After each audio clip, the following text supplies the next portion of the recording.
A ver, buscando nuestra consagración, ya es número 14. Solo quiero recordar a los discipuladores que todavía no me han dado su informe, que estoy en espera del informe que solicité hace una semana, ¿verdad? Entonces, si no lo pueden mandar vía correo, lo necesito impreso para el viernes o para el día domingo. Se los encargo mucho. Vayamos a Josué capítulo número 6. Josué capítulo número 6, verso 1. Hoy sí vamos a entrar de lleno a lo que es la conquista de Jericó. El miércoles pasado vimos las características previas para tomar Jericó. ¿Se acuerda? ¿Alguien recuerda una de ellas que la pueda sin ver sus notas? Los discipuladores.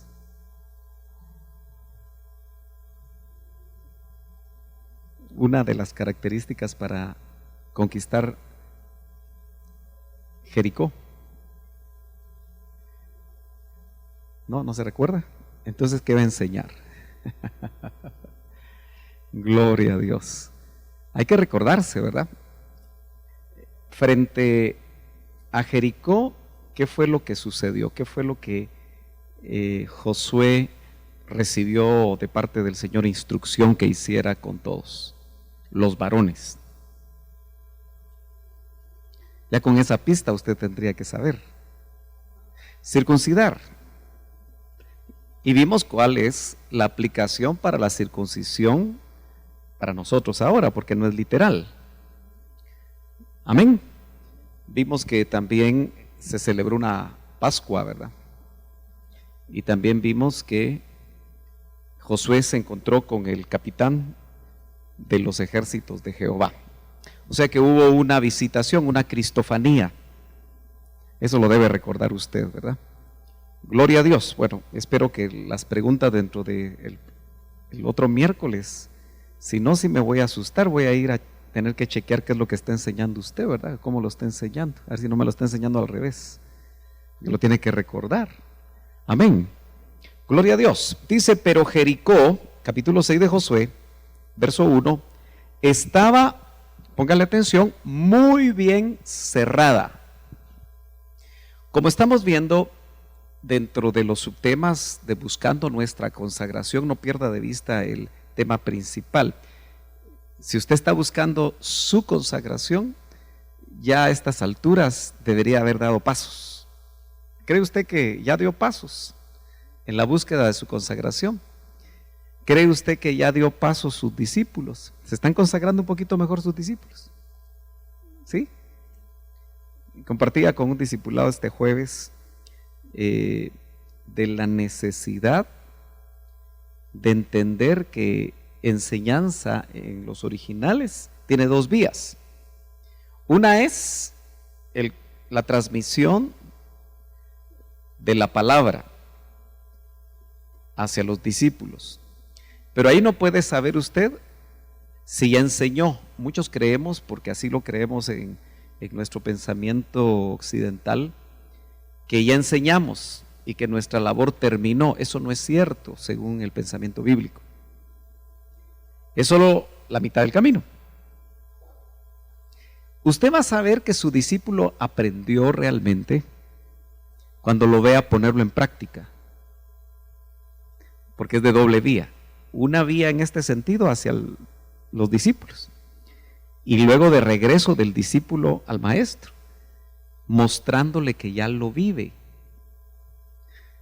Entonces, usted que viene muy fielmente los miércoles, necesito observar su adelanto.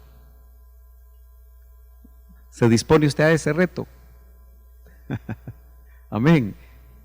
Y también usted necesita ver a sus discípulos. Si miraban 5 horas de televisión diarias, que vean 4, 3, 2, y que eso lo dediquen a otras cosas espirituales, ¿verdad? ¿Qué piensa usted? Si no, no avanzamos mucho, solo tenemos conocimiento en la mente. Y eso no nos va a ayudar. Yo creo que mucha gente con mucha Biblia va a estar en el infierno. mucha gente con mucha Biblia se va a quedar a la tribulación. Es contradictorio, pero es cierto. No es solo aquí, es en el corazón y bajarla a los pies para practicar. Entonces, como estamos viendo, la conquista de Canaán, con todos los detalles que hay ahí, que siempre, aunque los hayamos visto en otro tiempo, siempre son importantes. Su alma es su Canaán. Eso sí ya lo entendió, ¿verdad? ¿Sí? Su alma es su Canaán. Y hoy vamos a ver un área de su alma que está bien cerrada, que ni la esposa lo puede abrir. Es más, la esposa jamás ha entrado por ahí. No sabe lo que usted piensa, tal vez no sabe lo que usted hace, porque hay cosas que las esposas no se dan cuenta. Y hay cosas que los esposos no se dan cuenta. ¿Verdad que sí? Y son las personas que viven con nosotros, que están más de cerca. Jericó estaba muy bien cerrada. Hay áreas en el alma que van a estar muy cerradas. Es más, usted no está consciente de esas áreas. Como experiencia de administración, lo que he notado es que las personas lo que más les dolió en su niñez es lo que no se acuerdan. Hay personas que cuando uno sondea por ahí algunos aspectos dicen no me acuerdo, pero ya tenía 10 años, sí, pero no me acuerdo. Dice uno, hay algo, hay un trauma ahí, hay algo fuerte, hay una herida, porque uno no quiere recordarse de lo que sufrió, porque ninguno de nosotros quiere sufrir. Entonces acuérdese que en paralelo estamos viendo el texto bíblico de la conquista de Jericó, pero lo que más nos interesa, porque ya conocemos la historia, es cómo se aplica a nuestra vida, cómo ahora con nuestro Josué, que es el Espíritu Santo. Él es el que nos va a guiar a encontrar esas áreas bien cerradas. ¿Quién las cerró? A veces nosotros tomamos decisiones de cerrarlas. Entonces dice, a causa de los hijos de Israel, nadie salía ni entraba. Hay áreas que no son tocadas, se volvieron intocables. Fíjese que en la vida familiar, en la vida matrimonial, hay temas que se le llaman innombrables. ¿Por qué se le llaman innombrables? Porque cada vez que la pareja toca esos puntos, pelean. Cada vez que la pareja tocan esos puntos, discuten fuerte. Y como nadie quiere vivir como perros y gatos, ¿verdad? Nadie le gusta estar discutiendo, o por lo menos es lo normal que no nos guste, ¿verdad? Entonces, mejor no lo tocamos. Pero esas son áreas cerradas. Nada entra y nada sale. Ese es el gran problema que yo tengo con los retiros matrimoniales, que hay gente que no quiere ir a los retiros matrimoniales porque ahí se tocan los temas innombrables.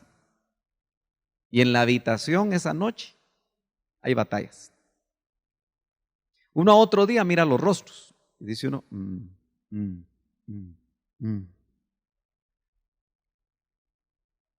porque a veces hay batallas. Amén. Bueno, avancemos pues. Jericó era una ciudad bien fortificada. Humanamente hablando, los que iban a tomarla de parte de Dios no tenían experiencia. Todavía no eran hombres experimentados en la guerra. Se habían muerto los experimentados. Solo Josué, Caleb tenían experiencia. Y lo que vieron probablemente fue esto, mire. Un muro enorme, no solo alto, sino que ancho. Algunos piensan que era de 2 metros de ancho. Y altísimo, casi 18 metros de altura. Varias bases ahí para poder establecer esa ciudad. Ahí algunos dibujaron cómo estaban rodeando, aunque estos más parecen soldados modernos que los de esos tiempos, pero más o menos así pensaron algunos. Ahora, esto ya es arqueología. Usted sabe que la arqueología es una ciencia y la arqueología ayuda a establecer muchas cosas que la Biblia dice y que son verídicas. Nosotros las creemos por fe, pero mucha gente no las cree. Entonces, usted puede ver ahí más o menos cómo han ido descubriendo algunas de las bases de lo que creen que fue en esos tiempos la ciudad de Jericó. Hace mucho tiempo eso. Pero la arqueología tiene la posibilidad de ir descubriendo cosas como estas o como estas, de lo que ellos más o menos tienen idea de que pudo haber sido la Jericó cuyos muros cayeron. Y es que vamos a ver nosotros cómo los muros los hacemos ahora nosotros. Y vamos a encontrar ciudades amuralladas dentro de nuestra alma. Y ojalá que tengamos la disposición de poderle poner atención al Espíritu Santo, porque al fin y al cabo la enseñanza lo que quiere es tratar de ir sondeando por medio del Espíritu, porque la palabra es lámpara. Amén. Y el Espíritu Santo, que se tipifica como la menorá o como el candelero de oro, ¿verdad? Con sus 7 lámparas. El Espíritu lo que quiere es iluminar nuestras áreas oscuras, hermano. Usted ya llegó a entender que usted tiene áreas oscuras. ¿Sí? Cuevas oscuras donde uno no quiere entrar. Y acuérdese que como a todos nosotros lo que nos gusta es lo cómodo, lo que no nos complica. ¿Cuántos aquí alguna vez se han ministrado una vez, por lo menos una vez en su vida? Algunos no se han ministrado. ¿Ha tenido usted la experiencia que después de la administración se siente peor? Como que le sacudieron un montón de cosas. Porque la administración no es la varita mágica que todo se arregla, sino que es apenas, como es un proceso, el ir sacando cosas, profundizando, tratando de ver dónde están las raíces de esa ira. ¿Se acuerda que vimos algo de eso? Cómo la vergüenza está hasta abajo y hay otras capas. Y uno lo que mira es la ira o la frustración o el enojo, esas cosas con las que uno vive cotidianamente. No, pero la raíz está más abajo. Y es lo que el Espíritu Santo quiere mostrar. Así como estas bases de esos muros que los arqueólogos consideran que pudo haber sido la ciudad de Jericó. No sé si se logra ver más o menos, pero quizá esa fue la visión que Josué y su pequeño ejército o su gran ejército, pero sin mucha experiencia, visualizó de Jericó. Y humanamente se deben haber desalentado. Como cuando nosotros, hermano, logramos atisbar el orgullote que tenemos. O tal vez solo yo tengo orgullo aquí. Pero se ha dado cuenta que a veces hasta el apellido es razón para sentirnos orgullosos. Y como estamos en Guatemala, es que yo no soy de este apellido, dice. Yo soy de apellido español, y hasta sube hacia el pecho. Como quien dice, a ver si lo vieron. Hasta eso a veces nosotros nota que a veces el apellido a algunos los baja y a otros el apellido los sube. ¿Se ha dado cuenta que algunos se cambian el nombre?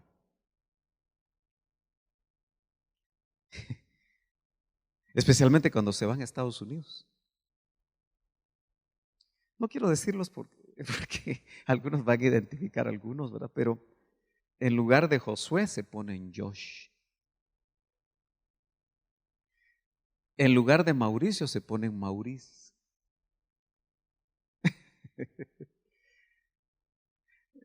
Como que hay que hacer cambios de nombre a veces. Y como se puede, ¿verdad? Si a usted no le gusta su nombre, puede pagar su abogado ahí. Parece que es difícil la cosa y algo caro, me imagino. Tardado, pero si no le gusta su nombre, se lo puede cambiar. Pero mejor que no lo cambie el Señor, ¿verdad? Como le cambió a Abraham, se lo puso como Abraham. O cuando vimos sobre Cefas, ¿verdad? El domingo, que el Señor le puso el nombre Pedro. Bueno, cuando Él cambia nombres. Pero hay áreas que parecen muy difíciles, hermano. ¿Usted se ha dado por vencido en algún área de su alma? ¿Mm? ¿Ha luchado tanto con esa área que no?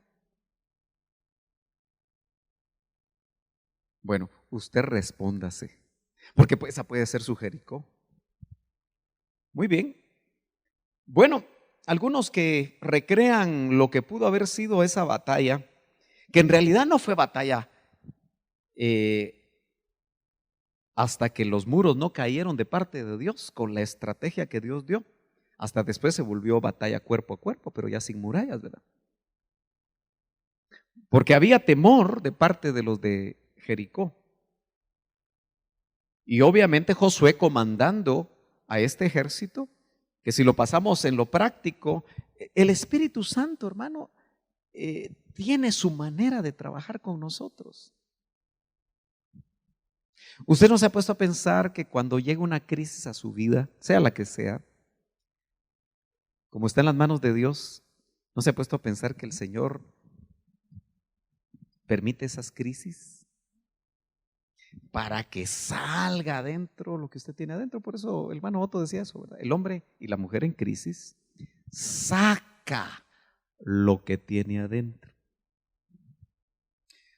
Así en buen chapín uno le dice a la gente, no me coquee,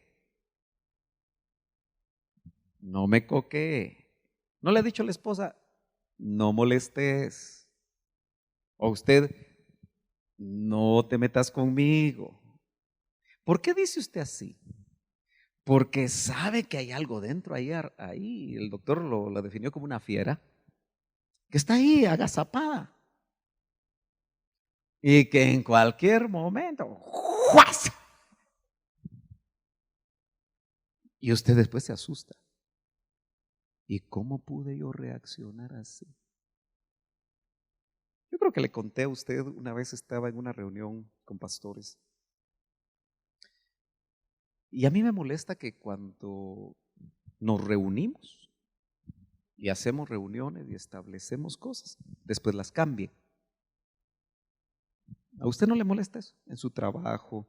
O si usted se puso de acuerdo con la esposa o llegó a un acuerdo incluso en la iglesia, ¿verdad?, sobre algo y después se cambió. ¿Le molesta a usted? Ah, somos parecidos entonces. Pero recuerdo que cuando cambiaron todo, me levanté y me fui y los dejé a todos ahí. Se quedaron asustados. Agarré mi carro y me fui. O sea que también su pastor tiene áreas, ¿verdad? Después le pedí perdón a todos, les tuve que pedir perdón a todos, ¿verdad? Porque no fue bueno que yo hiciera eso. Mejor me hubiera quedado calladito. Calladito, estás más bonito. Pero, ¿verdad que nos pasa cosas así? Que a veces nos salta la fiera, nos bajamos de la cruz. Este tráfico, de verdad que dan ganas. Yo no sé usted cómo es que los de Emetra apagan los semáforos usted y lo dejan a uno 10 minutos parado y uno va de bocinar, ¿verdad? Porque también sirve mi bocina. Ya me están esperando los hermanos, ¿verdad? Y fíjese, usted se ha dado cuenta que a los policías cuando más los bocina uno, más lo dejan a uno ahí parado. Entonces dijeron, mejor no gasto el claxon, no gasto la bocina, porque yo no sé qué tenemos los guatemaltecos, pero eso nos coquea, ¿verdad? Sí, entonces esas pueden ser las áreas cerradas, guardadas, y que pueden ser así tan altas las murallas que nosotros pensemos que es impenetrable, hermano. Bueno, vamos a avanzar. Fíjese que Josué en el verso 2, capítulo 6 vamos a estar viendo ahora. Dice, y el Señor dijo a Josué, aquí viene la estrategia, es lo que nosotros tenemos que oír de Dios, porque existe la autoministración, pero eso no significa que usted solo se esté autoministrando, porque puede ser que usted no logre identificar si la lepra ya se fue. Acuérdese que el leproso cuando sanaba, el Señor le decía, ve a presentarte ante el sacerdote. Ya no estamos bajo la ley, pero es un principio. A veces te tiene que chequear el sacerdote para ver si la cosa ya se terminó. Y el Señor dijo a Josué, mira, he entregado en tu mano a Jericó y a su rey con sus valientes guerreros. Bueno, esa es la palabra de Dios que nosotros necesitamos oír. Que Él nos dé un rema. Esa área yo ya te la entregué. Pero uno se tiene que mover en fe, ¿no cree? Marcharéis, aquí viene la estrategia. Fíjese que el Señor tiene estrategia para tomar Jericó y las ciudades amuralladas, las áreas amuralladas. Usted necesita oír de Dios. Por eso hay que orar, ¿verdad? Por eso hay que buscarlo. Por eso hay que ministrarse. Porque uno oye de parte de Dios lo que Dios tiene para uno. Y quizá ya el Espíritu Santo se lo dijo a uno y lo que quiere es confirmarlo. Marcharéis alrededor de la ciudad todos los hombres de guerra, rodeando la ciudad una vez.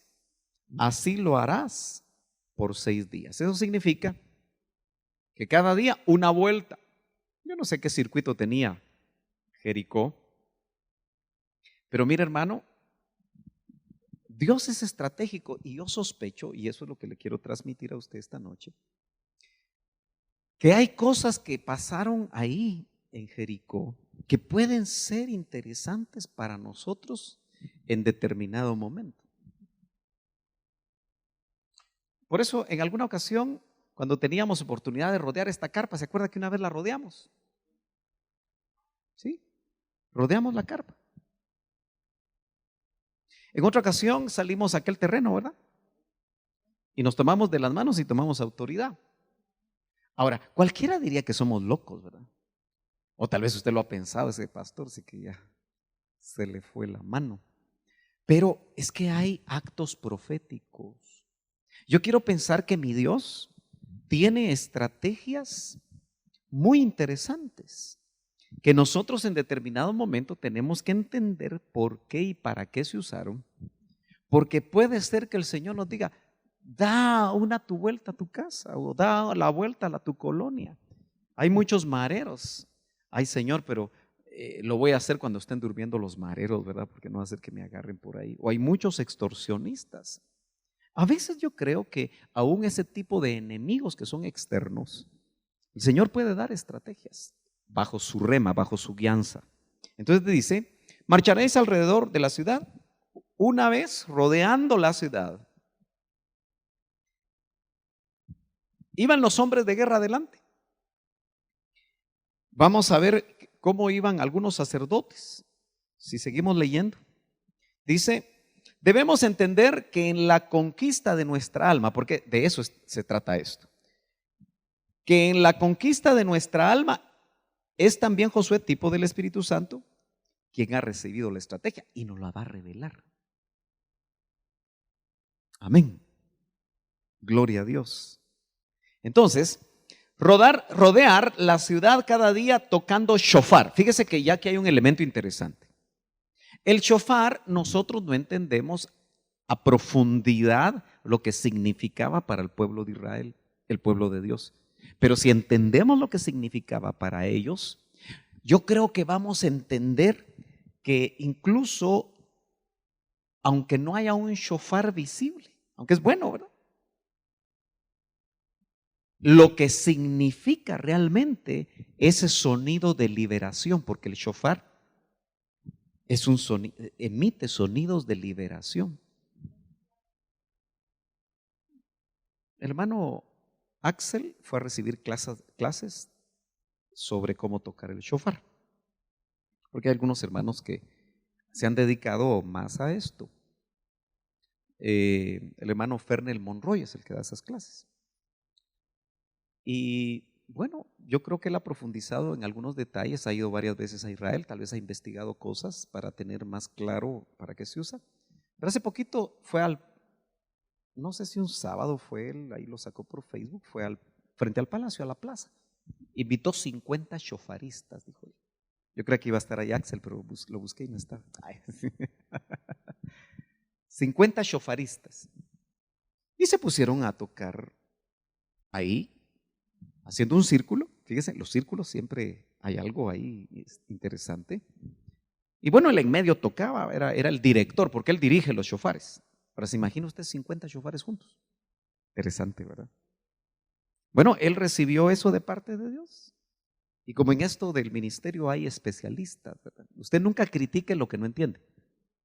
Mejor órele al Señor. Y si no entiende, quédese en stand-by, pero no lo critique. Hay cosas que uno dice, es que Fernel ya se fue por no sé dónde y no sé cuánto. Por favor, edición limitada, porque a veces menciono los nombres, ¿verdad? Pero a veces nosotros somos muy dados, especialmente ovejas, a hablar de ministros. Cuidado con eso. Lo que no entendemos, pongámoslo delante de Dios. Nosotros, eso sí podemos ir a la Biblia, ¿verdad? ¿Será que lo que está haciendo tiene algunas bases bíblicas o no tiene ninguna base bíblica? Porque una cosa es que usted participe de eso ya es otro boleto. Y si usted es oveja, tiene que preguntarle a su pastor. Ahora, si no es oveja, pues no pregunte. Así de sencillo, ¿verdad? Entonces, note que aquí se une ese elemento que en el Antiguo Testamento nos podemos dar cuenta que se tocaba un shofar cuando había jubileo. Y eso declaraba libertad. Lo vamos a dejar ahí como un concepto general. Dice, rodear la ciudad cada día tocando shofar. El número 7, porque note usted, vamos a ver aquí, todavía no se ve, pero creo que puedo avanzar un poquito con este verso. En el 4 dice, y 7 sacerdotes, yo creo que le ponga atención a lo que subrayé. Y 7 sacerdotes, yo siempre me pregunto, ¿por qué no 5? ¿Por qué no 10? ¿Por qué 7? Si nosotros partimos del hecho de que lo que está en la Biblia tiene significado, no está de más. Dios no habla de más como hablamos nosotros. Y como la Biblia es revelada, palabra por palabra, soplada sobre aquellos que escribieron. Entonces tenemos que ver que hay ahí algo importante para nosotros, porque es la estrategia para abrir Jericó, para que los muros caigan. Y puede ser que esa sea la estrategia para que nuestras áreas, nuestras fortalezas, nuestras ciudades amuralladas, donde nadie entra. Fíjese que esto es tan práctico como el hecho que hay papás cristianos que no logran abrir el corazón de sus hijos. No saben por qué sus hijos se comportan como se comportan. No saben por qué toman las decisiones que toman. Y a veces hasta los catalogamos de rebeldes y ahí los estamos maldiciendo. Porque los estamos catalogando de una vez como rebeldes. Y puede ser que en su corazón haya rebeldía, pero una cosa es que en el corazón haya rebeldía y otra cosa es que el nombre que les estamos dando de rebeldes los estamos maldiciendo. Y eso es muy fácil que un padre o una madre enojados lo haga continuamente. Entonces, a veces los hijos están en Jericó y la ciudad está bien cerrada. Nada entra y nada sale. Y a veces usted siente que sus hijos no le hacen caso, no oyen. Y a uno lo que le quede es orar. Pero dentro de esa oración hay que pedirle al Señor que le dé a uno la estrategia para abrir el corazón del hijo y ver cómo podemos penetrar esa muralla. Amén. Es así de práctico esto. Y tiene que ver con nuestra consagración, por supuesto, porque un padre consagrado es de mucha bendición para la familia. Un padre carnal se vuelve hasta maldición para la familia, hermano. Se vuelve piedra de tropiezo. ¿No dice la Biblia? No, padres, no provoquéis, o sea, uno puede provocar a ira a vuestros hijos. Vaya. 7 sacerdotes llevarán 7 trompetas, o sea, 7 shofares de cuerno de carnero. Y note que van ellos delante del arca. O sea, el arca la llevan otros 4 sacerdotes, porque así era sobre los hombros de sacerdotes. Uno, acuérdense que tenía unas varillas largas, 4 y 7 van con las trompetas. Y adelante va el pueblo de guerra. Y la instrucción fue, al 7º día, porque acuérdense, cada uno de los 6 días de la semana, solo una vuelta. Pero el 7º día, que no necesariamente sabemos si fue sábado o no fue sábado, solo que cronológicamente fue el 7º, marcharéis alrededor de la ciudad, qué casualidad, ¿verdad? 7 veces. Y los sacerdotes tocarán las trompetas. O sea que los hombres de guerra de Jericó, desde las almenas de las torres, observaban el panorama y se confundían. ¿Y estos qué irán a hacer? Pero yo quiero que usted note, y me puse a ver un documental muy interesante de cómo algunos tratan de entender cómo pudieron caer las murallas, porque ellos no muy creen en el poder de Dios. Entonces empiezan a hacer ciertos experimentos, pero uno de ellos, que tiene mucha experiencia en sonido, porque sabe usted que el sonido, han descubierto los hombres que puede usarse como un arma de guerra. Al aumentar los decibeles, puede afectar psicológicamente a las personas. Yo por eso usted se da cuenta, y los músicos me imagino que se molestan conmigo, y los que cuidan el sonido, porque yo desde que entro, me doy cuenta que el sonido está muy alto. ¿Y sabe por qué razón los músicos le piden a los de sonido, súbile vos, súbile, porque ya están sordos? Eso es un grave peligro. Los hermanos que tocan en ese cuartito tienen que ponerse audífonos. Si no se ponen sus audífonos, no se quieren, no, se van a quedar sorditos. Porque después de 80 decibeles, las células auditivas se mueren. Entonces, como no queremos ser un montón de sorditos aquí, yo solo porque esos exámenes son carísimos, pero los padres que puedan hacerle chequeos a sus hijos que tocan en la alabanza o cantan en la alabanza, háganselo. Se pueden asustar, pero tal vez así entienden. Porque se pierde el oído. Y esas células auditivas son como las células del cerebro, no se recuperan. Entonces nosotros tendríamos que tener un sonido ambiente de 80 decibeles. Pero a veces tenemos de 100, allá. Aquí debe estar en 120. Y hermano, no es hacer más bulla lo que atrae la presencia de Dios. Aunque no haya amenes. No es hacer más bulla, no es. Pero estamos hablando para que no se me enojen los de sonido y los de alabanza. Y que no les vayan con el chisme. Ay, así no, ¿verdad?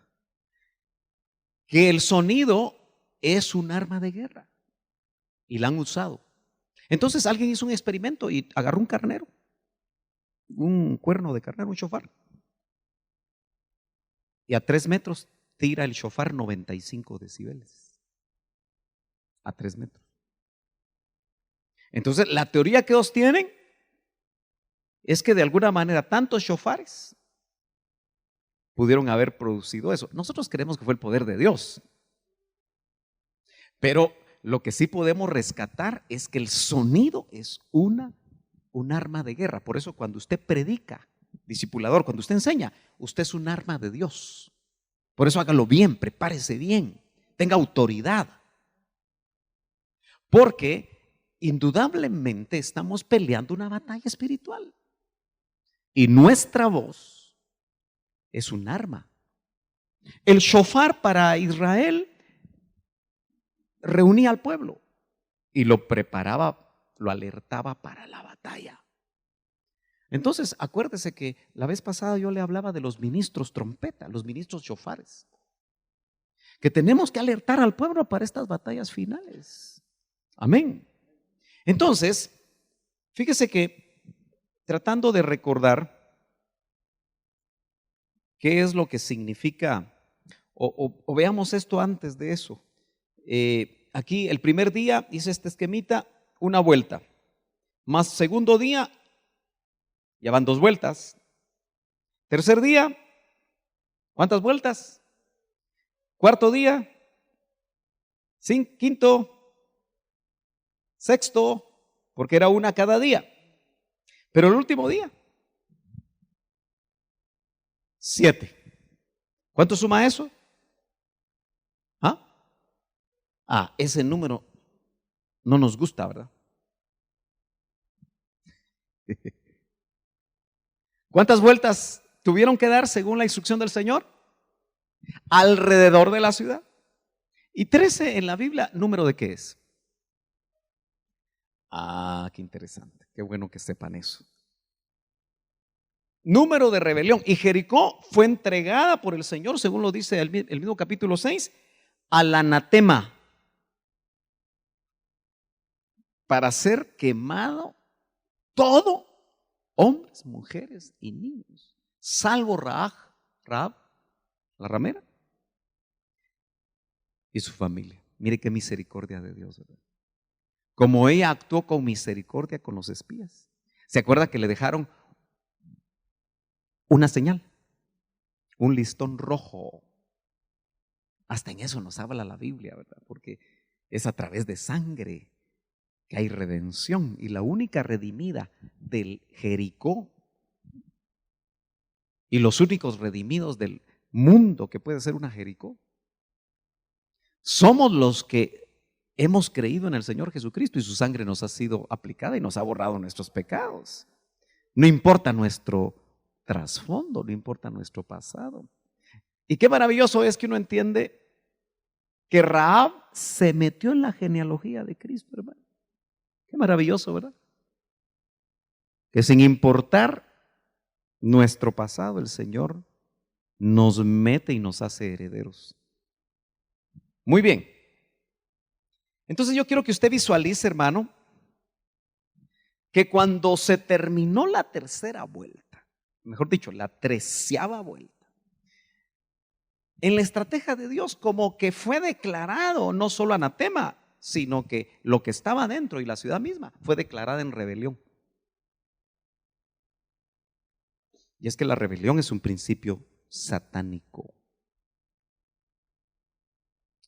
Y mire, hermano, esa puede ser un área muy cerrada en nosotros, la rebelión.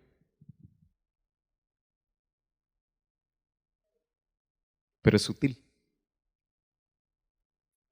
Ya ve que yo con la bocina me rebelo con la autoridad que no me deja pasar.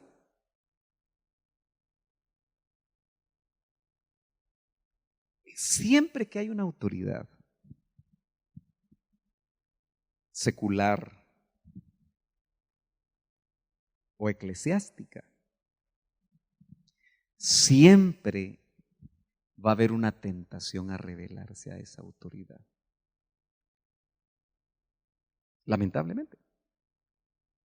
Pero a veces estamos conscientes y a veces no estamos conscientes de esa área que está bien cerrada.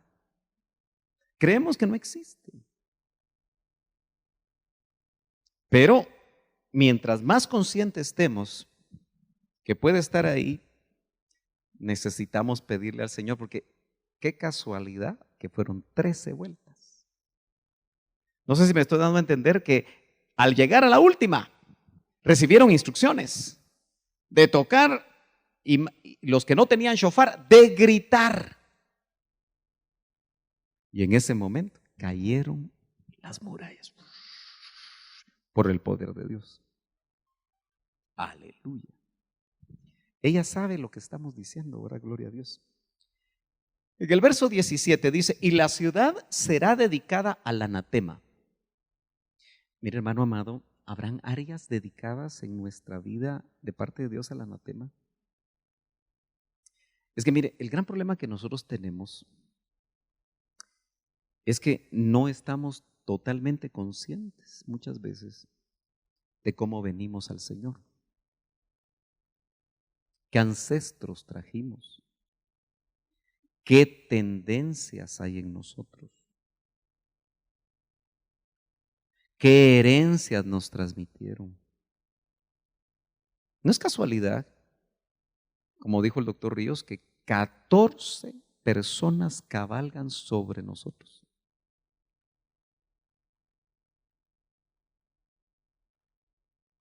¿En serio? 14 ancestros para hablar de la línea materna y para hablar de la línea paterna. Como yo sé que a usted no le gusta sondear eso, ¿verdad? O tal vez sí, lo ha sondeado. ¿Se ha preocupado usted de sondear eso? Bueno, yo sí he sondeado algunas cosas. Encuentro algunas cosas buenas del lado paterno, como mi bisabuelo, que recibió al primer misionero en Huehuetenango, en Varías, y eso es bueno.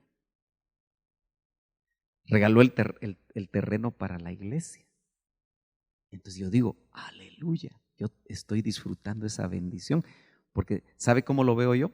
Que en los lomos de mi bisabuelo, yo hice eso y puedo recibir bendición a la cuarta generación. Pero del lado materno me encuentro con mi abuelo. Ya le conté que le decían en la cárcel café amargo. Así que tenga cuidado con ese ancestro mío. No, no le quiero meter miedo. Y lo reprendo en el nombre de Jesús. Pero así le decían, así me contaba mi mamá. Café amargo. Debe haber sido de un carácter muy fuerte, ¿verdad?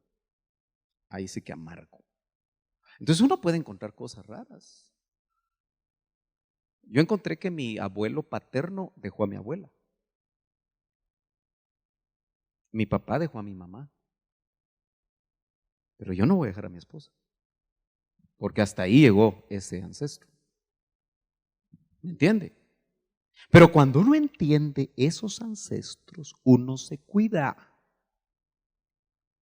¿Me entiende? Uno se cuida. Por ejemplo,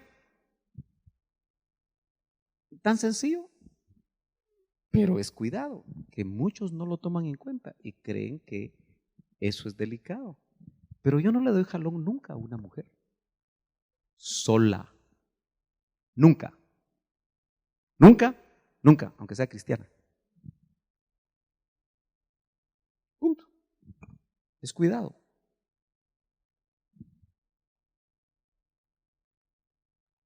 Pero yo veo muchos hermanos muy liberales o muy amables. ¿Qué dice usted?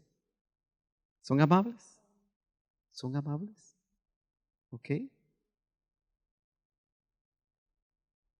Porque depende, ¿verdad? Porque si es una señora de edad, pero ¿y cuando le dan solo a las patojas galón? ¿Qué podemos pensar? ¿Será amable? ¿Será muy demasiado amable? ¿Ah? ¿O qué será? Y eso va con los patojos también. Son solteros, pero pueden traer un su ancestrito ahí, todo feito.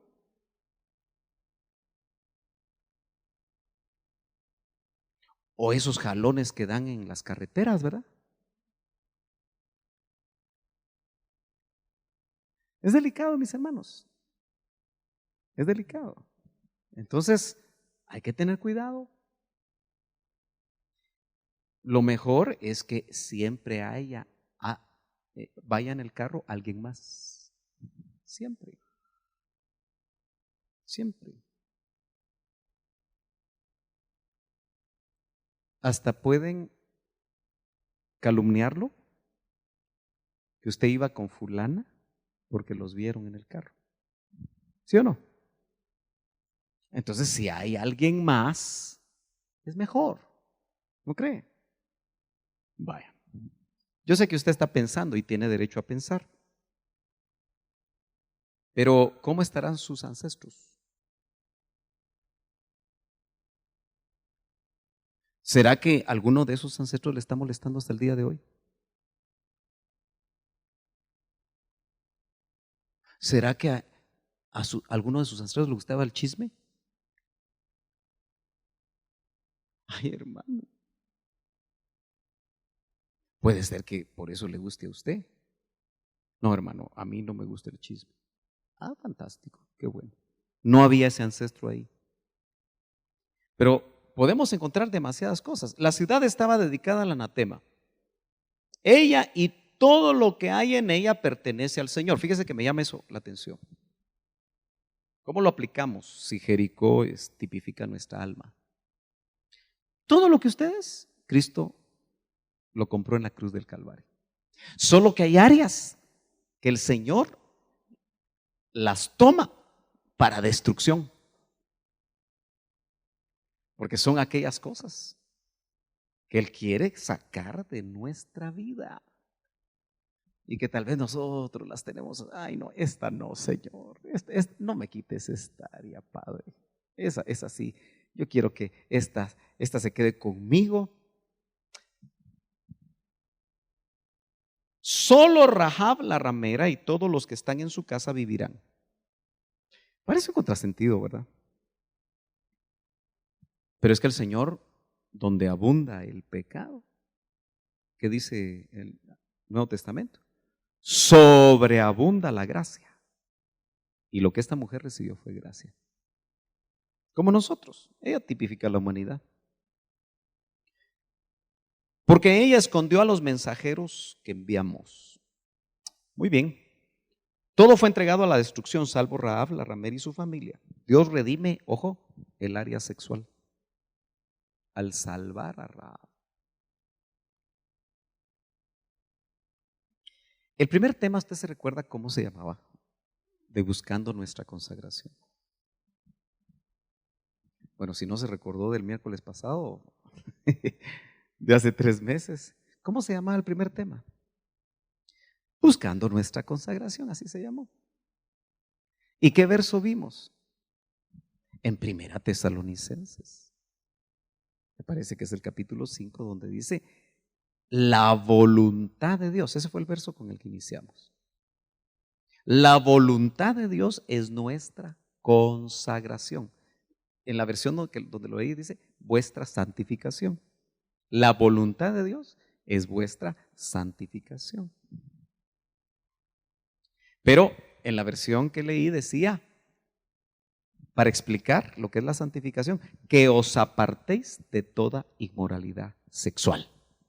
Y entonces en esa ocasión ampliamos mucho el concepto que cuando el área sexual es controlada, se ganó un alto porcentaje de la consagración. ¿Y por qué cree usted entonces que el sistema del mundo lo que quiere es que los cristianos caigan en impureza sexual? Porque el mundo ya está en impureza sexual. Eso es de cajón, ¿verdad? Eso es parte del mundo. No, pero el cristiano, las estadísticas, donde se hacen estadísticas, hermanos, son alarmantes. Desde los pastores hasta las ovejas, los porcentajes de personas adictas a la pornografía es demasiado alto. Aquí no hacemos estadísticas, pero como dijo una vez Josh McDowell, en tu país es igual que en mi país, decía. Es muy probable, ¿verdad? Que la naturaleza es la misma. Entonces, fíjese que un área cerrada Cerrada puede ser el área sexual.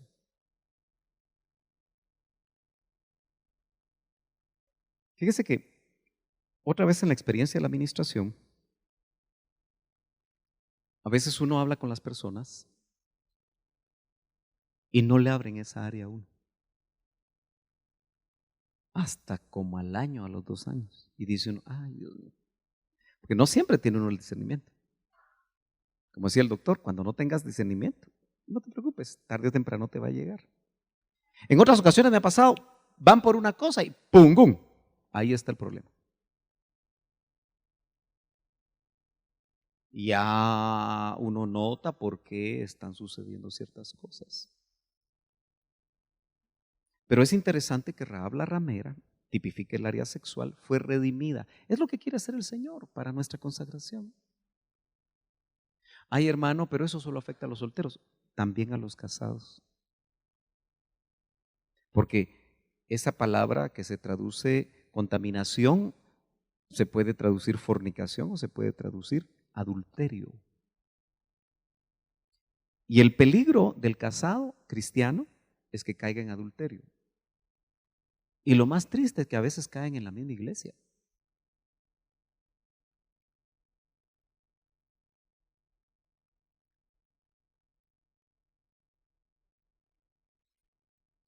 Como aquí hay discipuladores. ¿Cuántos vinieron hoy? 1, 2, 3, 4, 5. Faltaron 4. Bueno, seguimos en la misma línea.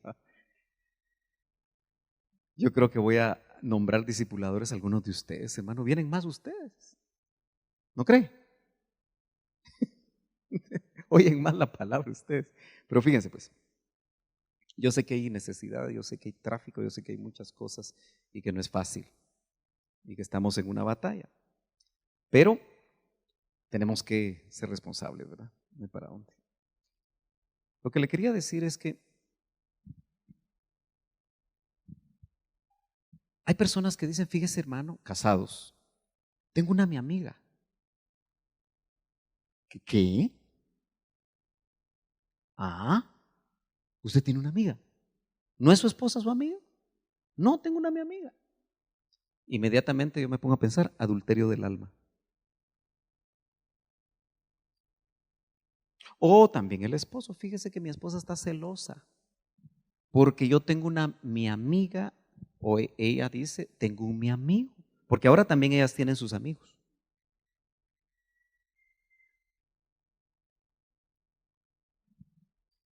Mire, ¿sabe por qué tienen tanto problema los matrimonios? Porque nunca fueron amigos. Por eso yo estoy en contra del noviazgo.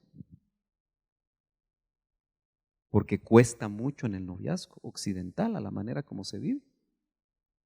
Cuesta mucho ser amigos. Porque cuando uno, hermano amado, un varón joven, besa a una patoja, ¿qué sigue? En la siguiente cita, en la tercera, en la cuarta, ¿qué sigue? ¿Qué sigue? Ya no solo va a ser el besito de piquito, van a hacer otras cosas, hermano, porque el área sexual está activa. ¿Sí o no? Y entonces no hay chance de hacer una buena amistad, que es conocimiento de almas, no de cuerpos. El problema del noviazgo es que puede abrir la posibilidad de conocimiento de cuerpos, mientras que la amistad abre la posibilidad del conocimiento de almas. Y al final el matrimonio es el 80% de la vida matrimonial de un buen matrimonio cristiano, es ser amigos.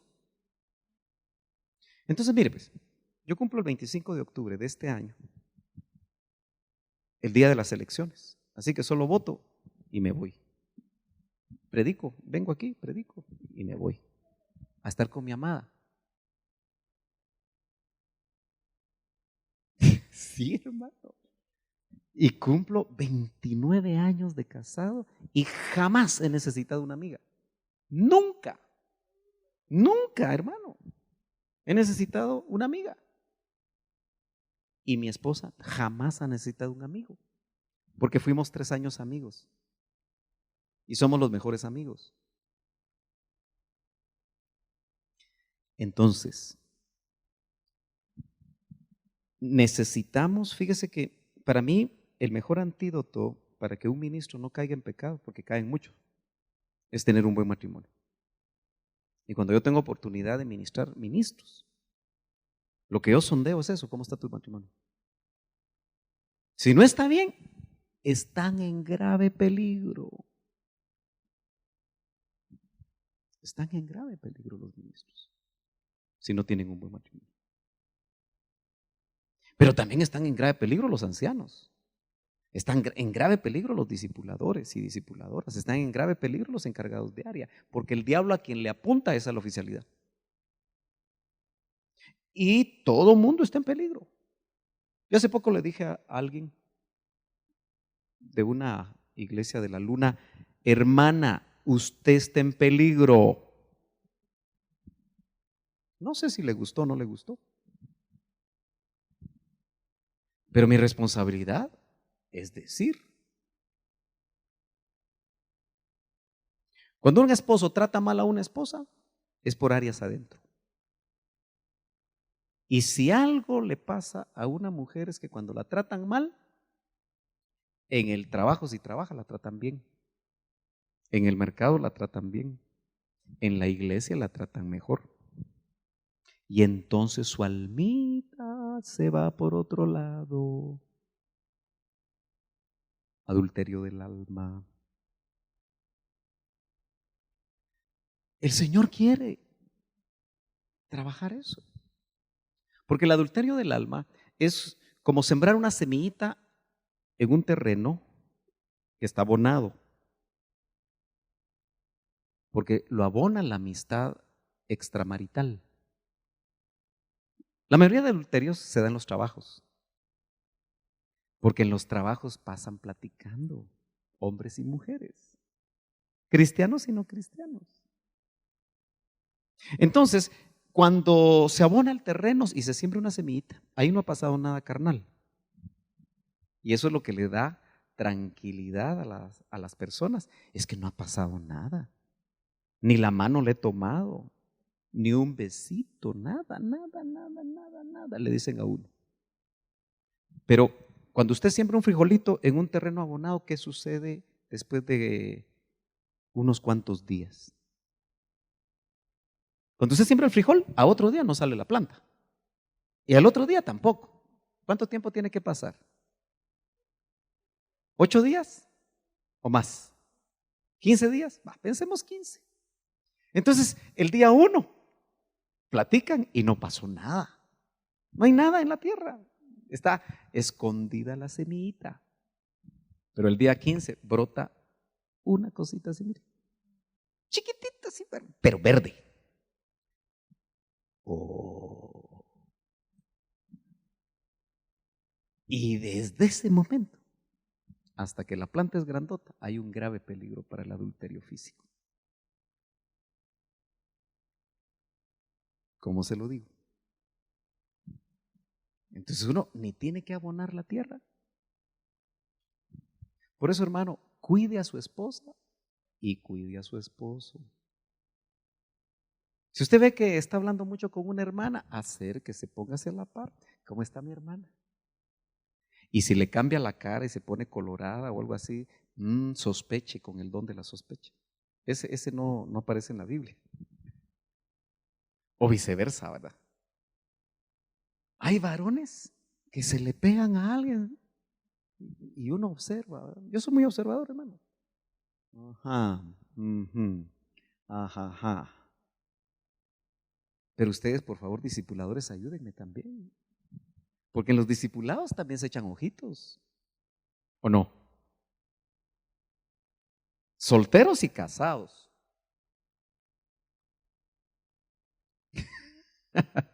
¿O no? O tengo una iglesia impecable yo. Ay, ojalá que la tuviera, hermano. No, ninguno de nosotros es impecable. Por eso tenemos que cuidarnos. Si es discipuladora, que no me discipule varones, o mejor dicho, que no me ministre varones. Que no hable con varones a nivel de ministración. Eso hay que tomarlo en cuenta. Varones con varones, mujeres. Si alguien está discipulando varones, que se los envíen a varones, ancianos, pastor. Porque empiezan platicando de la administración y terminan platicando de otra cosa. El área sexual hay que tenerle cuidado. Aunque no digan amén. Se quedan muy quietos ustedes, ¿verdad? Es que ustedes como que ya son inmunes, ¿verdad? Qué bueno, hermanos amados. 2 Corintios capítulo 10, verso 3 dice, tengo que correr. Pues aunque andamos en la carne, no luchamos según la carne. Fíjese que aquí Pablo está enfatizando andar en la carne refiriéndose a esta carne. O sea, todavía no hemos sido transformados. Pero obviamente también habla de tener todavía carne. Pero dice, no luchamos según la carne.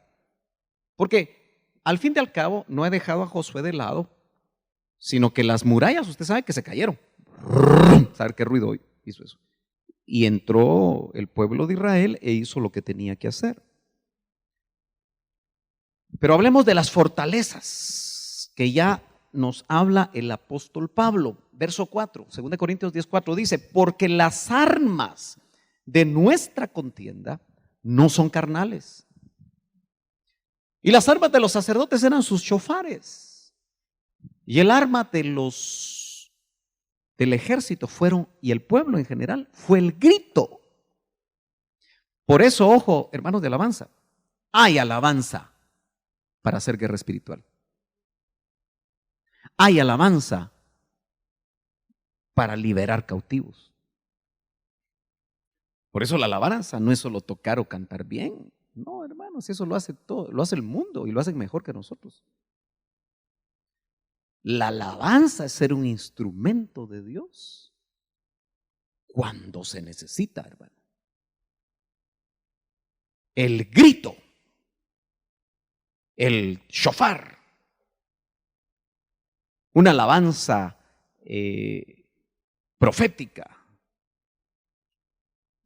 son importantísimas dentro del culto, ¿no? Por eso no vengamos tarde solo a oír palabra. ¿Usted se da cuenta que hay hermanos que solo vienen a oír palabra? Están mal.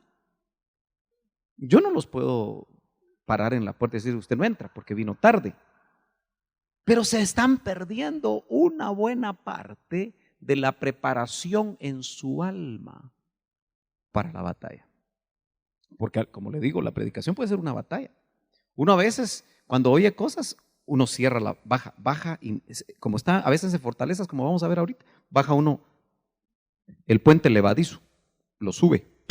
Aquí ya no entra, no me gusta lo que está diciendo el pastor. Porque las armas de nuestra contienda no son carnales, sino poderosas en Dios. ¿Para qué? Para la destrucción de Jericó.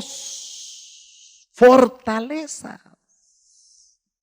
Hermano, nos asustaríamos de poder entender cómo el diablo nos puede encarcelar en una de esas fortalezas. Esa palabra en griego que se traduce fortaleza, algunos con buena razón la traducen prisión. ¿Usted no se ha sentido en algún momento aprisionado por algo? No le digo, pues a usted no le pasa nada. Tengo que ir a predicarle a los que les pasa algo. Ustedes ya están libres de todo. Aleluya. Ojalá fuera así. Prisión.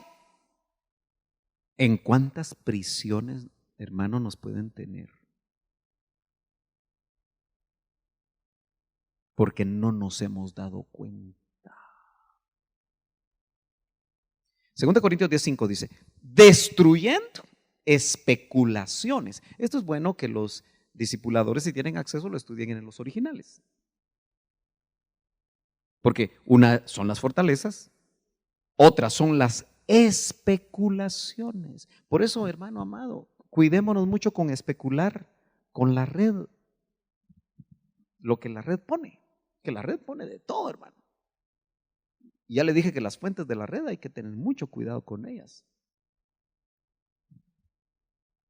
Yo compartía con mi hermana Mari sobre una especie de espejismos que están surgiendo en la China, de unas ciudades flotantes que se han estado moviendo en la China.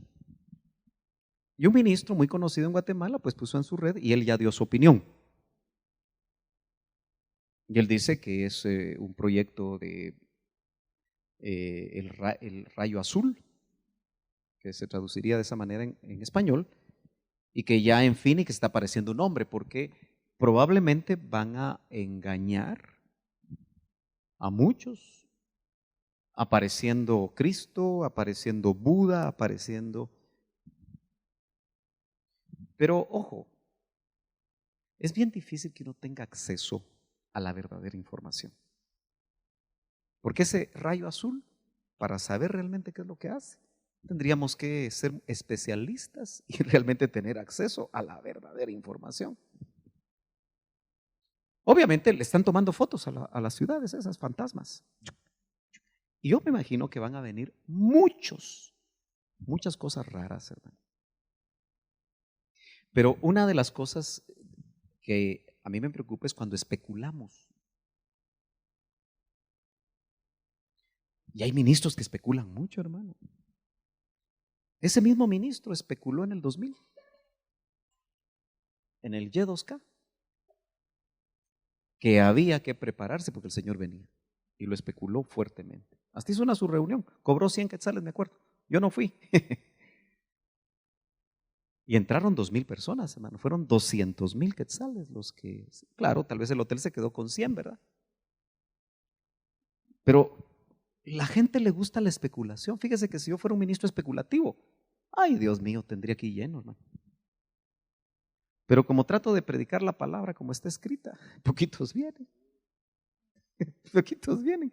Pero no por eso voy a caer en el peligro de la especulación, que hay mucha especulación, hermano. Entonces dice Pablo, destruyendo especulaciones. Y hay que estudiar en los originales, ¿qué es eso?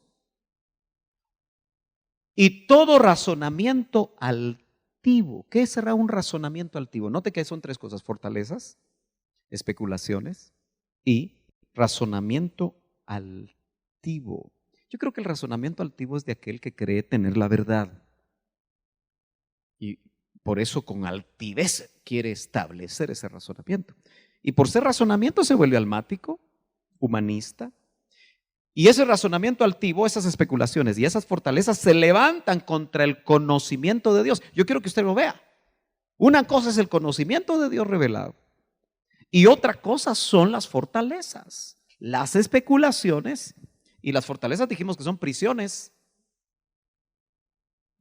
y razonamiento altivo contra el conocimiento de Dios. Por ejemplo, cuando yo veía ese documental que especulan que las murallas de Jericó se cayeron por varios componentes humanos, para mí esa es una especulación que se levanta en contra del conocimiento de Dios. Y lo presentan, hermanos, solo eruditos. Y la gente prefiere creerles a los eruditos que creer sencillamente que Dios peleó la batalla de su pueblo, como la sigue peleando ahora. Porque es cierto que humanamente hablando los israelitas, por lo que están viviendo ahora, qué terrible lo que están viviendo, oremos por la paz de Jerusalén, oremos porque el Señor guarde.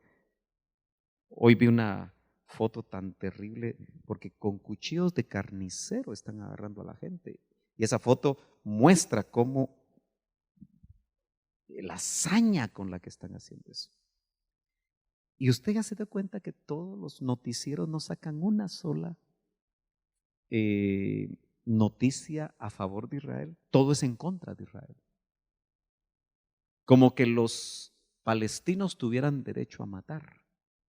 Y claro, la respuesta israelita es contundente. Y quizá mucho más fuerte, porque matan a un israelita y ellos matan 4 palestinos, ¿verdad?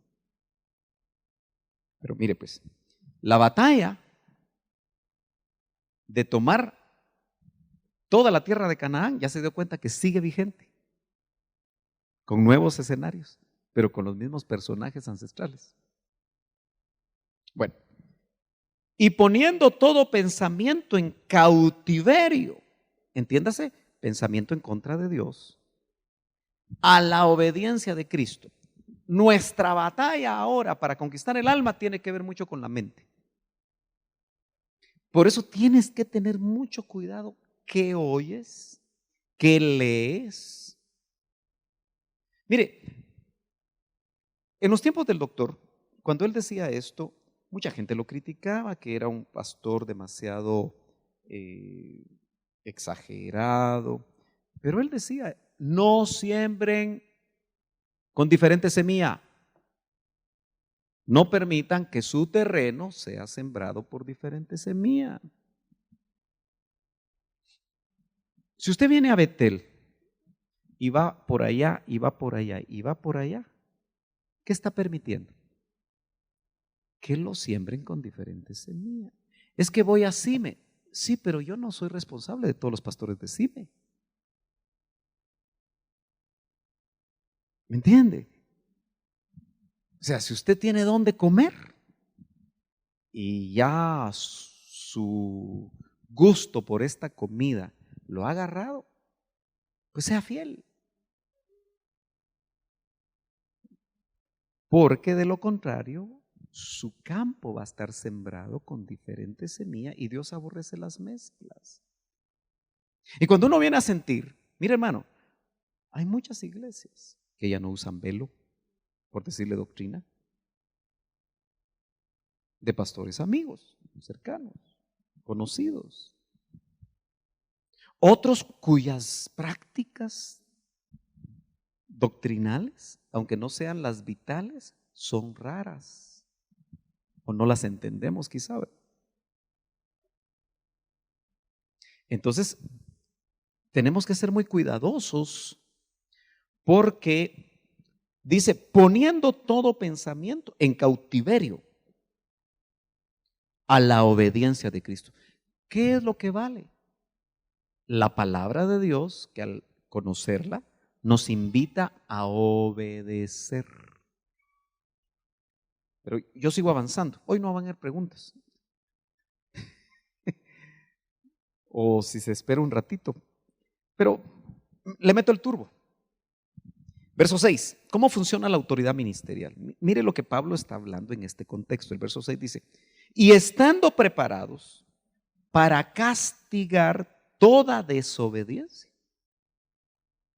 ¿Cuándo? Solo cuando vuestra obediencia sea completa. Hay otras versiones que dicen sea perfecta. Entonces, mire, ¿por qué le puse cómo funciona la autoridad ministerial? Porque Pablo, que era apóstol y que él había engendrado a la iglesia de Corinto,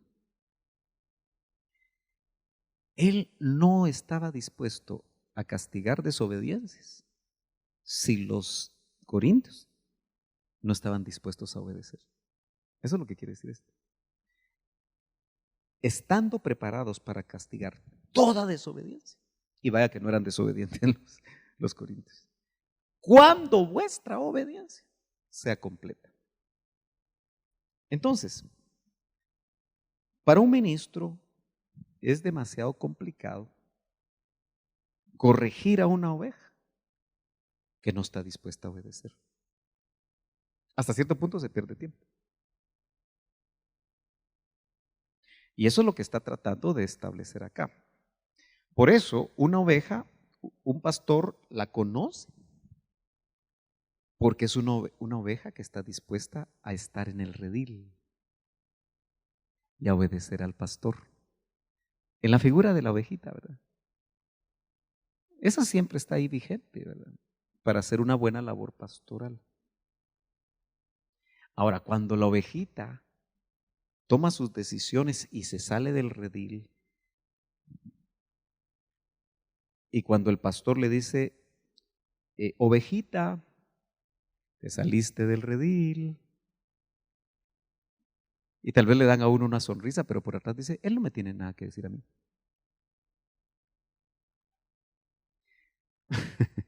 Entonces ahí uno lo percibe. Entonces deja que la ovejita se siga saliendo, se sigue escapando. Ya no está dentro del cuidado porque no hay decisión de obediencia. ¿Lo entiende cómo lo dice Pablo? Él estaba preparado para castigar. Y note que eso suena muy fuerte, ¿verdad? Castigar. Pero eso está en un contexto de disciplina. Toda desobediencia, cuando vuestra obediencia sea completa. Y él los probó con el hombre de 1 Corintios 5. Colosenses 2:8, salto rápido. Miremos algo de las prisiones o fortalezas. Dice, mirad que nadie os haga cautivos por medio de su filosofía y vanas sutilezas, también eso hay que estudiarlo en el original, según la tradición de los hombres. Y eso está de moda ahora. Que los hombres ya no están interpretando bien la palabra, sino que están estableciendo tradiciones humanas. Dicen, no, es que ahora las cosas son así. Se están estableciendo moldes de vida, modos de vida. Pero note que eso puede producir prisiones porque nos cautivan. Al ser cautivado a alguien. Yo tenía un hermano por acá que le gustaba mucho ir con cash, fíjese. Y cada vez que venía me quería programar o reprogramar. Y me decía un montón de cosas. Fíjate que es que tenés que tener una iglesia grande. Si yo no estoy pastoreando para tener una iglesia grande, yo estoy pastoreando para hacer la obra de Dios. El crecimiento lo da Dios. Pero cada vez que él miraba la gran iglesia, me quería convencer a mí que yo hiciera más o menos lo mismo para que creciera la iglesia. Y yo tenía que bajármelo de la moto cada vez, ¿verdad? Al final ya no le gustó, ¿verdad? Ya no muy bien. Pero si le gusta otra área, es libre, realmente sí. Y en ese caso, suena fuerte lo que voy a decir, mi esposa me daría unos ojos cuando yo digo eso, pero mucho hace el que no estorba, porque realmente él me estorbaba cada vez que iba. Para empezar, nunca preguntaba. Luego se creía todo lo que le decían. Y luego quería que yo lo creyera. Como diría alguien, apuchis. Bueno, sigamos adelante. Pero podemos ser cautivos, hermano. Podemos ser cautivos. Por ejemplo, hay filosofías ya. Fíjese que los músicos están estableciendo filosofías. Lo que Jesús Adrián Romero está haciendo es estableciendo una filosofía en cuanto a Halloween. Yo hoy leía que es uno de los artistas cristianos más conocidos y él genera mucha influencia. ¿Se imagina usted aquellos que nunca lo han hecho, que ahora se disfracen en el primer Halloween de su vida? Los metieron a una prisión, a una fortaleza. Conforme a los principios elementales del mundo, no según Cristo. Segunda Timoteo 2:25 y 26 dice, corrigiendo, mire, hay cautivos del diablo, entonces hay prisiones que el diablo establece para los cristianos que se dejan meter en esas Jericós. Corrigiendo tiernamente a los que se oponen. Mire cuál es el trabajo ministerial, ¿verdad? Uno quisiera corregir duramente, pero aquí dice tiernamente. A los que se oponen, por si acaso Dios les da el arrepentimiento que conduce al pleno conocimiento de la verdad. O sea, el que se opone es porque no conoce, no tiene el pleno conocimiento de la verdad. Volviendo en sí, esa persona, escapen del lazo del diablo. O sea, hay cristianos que pueden caer en un lazo del diablo, habiendo estado cautivos de él, es decir, del diablo, para hacer su voluntad. Entonces note que nosotros podemos escoger ser cautivos del diablo por no tener un pleno conocimiento. Por eso usted siéntase bienaventurado que hace el esfuerzo por venir, que no se conforma solo con una vez a la semana, sino que viene más seguidito, ¿verdad? Ok.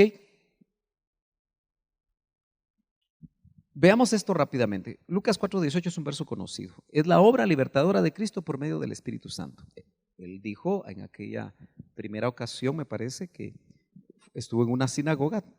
Dice, el Espíritu del Señor está sobre mí, porque me ha ungido para anunciar el evangelio a los pobres.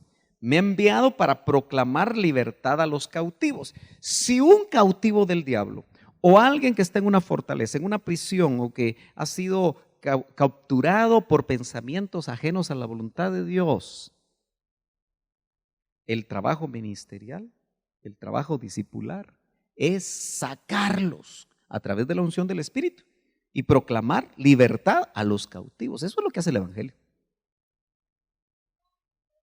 ¿verdad? Eso es lo que hace el Evangelio. Necesito 20 Naomis aquí. Aleluya. Y la recuperación de la vista a los ciegos para poner en libertad a los oprimidos. Acuérdense, el shofar proclamaba libertad. Eso es lo que Dios quiere hacer. Un cautivo no se puede consagrar. Para terminar, Josué 6:9 dice, los hombres armados iban delante de los sacerdotes que tocaban las trompetas y la retaguardia iba detrás del arca, mientras ellos continuaban tocando las trompetas. Noten ustedes que era un cortejo alabador.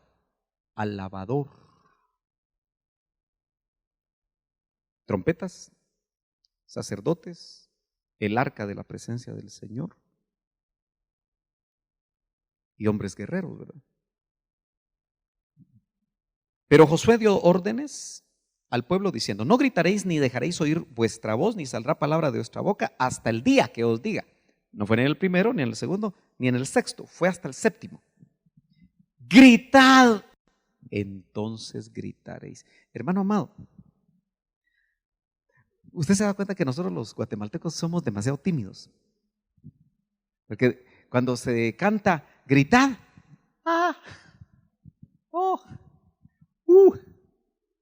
grito es grito.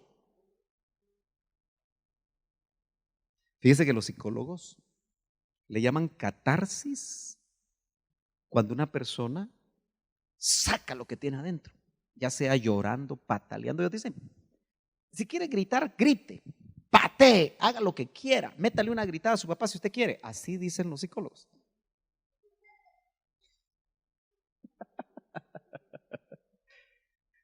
Eso no lo digas, Noemi. Y le llaman catarsis porque lo sacan. Tú eres psicólogo, habrás oído de eso. Sacan sus emociones y dicen que así son liberados. Pero tienen razón en algo. Cuando usted mete un grito, usted está sacando algo, hombre. Solo que no en lo negativo. Fíjese que cuando alguien, su equipo metió gol y grita, se siente algo rico, ¿verdad? ¿Ha gritado usted por un gol? No, no me diga que no. O tal vez no le gusta el fútbol, ¿verdad? Pero acuérdese del mundo. Mire, yo nunca he ido a un estadio y por lo visto nunca voy a poder ir. Pero lo cierto es que aquel que le gusta un deporte o alguna cosa,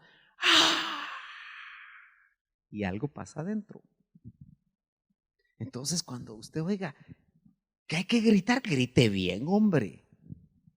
No diga,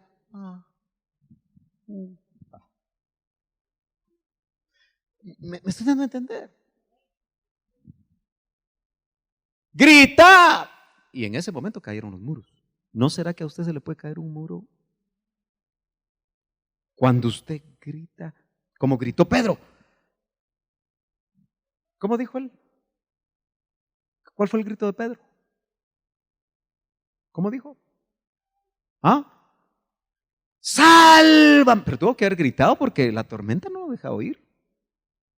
Ese grito fue, o gritaba, y cabal cuando abrió la boca, glu, glu, glu, glu, glu, glu, se tragó el agua.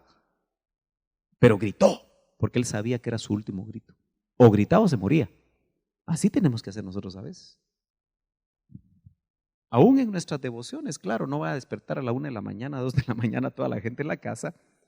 Salga al patio si quiere y póngase una toalla y échese un grito. ¡Ah, Señor, ayúdame! ¿Y no cree que el Señor va a hacer algo? Porque allá no de, Señor, por favor, tú sabes. Y se le está muriendo el hijo a usted. O se está muriendo en el mundo. No, una madre que clama por un hijo, hermano, es como que sabe que esa noche lo pueden matar. Entonces clama, gime. Y sucedió que la séptima vez, cuando los sacerdotes tocaron las trompetas, 7 veces, ¿verdad? Josué dijo al pueblo, gritad, pues el Señor os ha dado la ciudad. Note que Josué era el que daba la palabra que le había sido revelada para que la fe del pueblo aumentara. Ese es el trabajo del Espíritu. Por eso hay don de fe. Por eso hay fruto del Espíritu que es fe. Entonces el pueblo gritó y los sacerdotes tocaron las trompetas y sucedió que cuando el pueblo oyó el sonido de la trompeta, el pueblo gritó a gran voz y la muralla se vino abajo. Y el pueblo subió a la ciudad, cada hombre derecho hacia adelante, y tomaron la ciudad. Y destruyeron por completo a filo de espada todo lo que había en la ciudad. Hombres, mujeres, jóvenes, ancianos, bueyes, ovejas y asnos. Quiere decir que cuando nosotros le dejamos al Espíritu Santo el trabajo, Él lo hace completo. Lo voy a dejar ahí. Preguntitas. Recojamos la ofrenda. No sé quiénes vienen hoy con el privilegio. Oremos.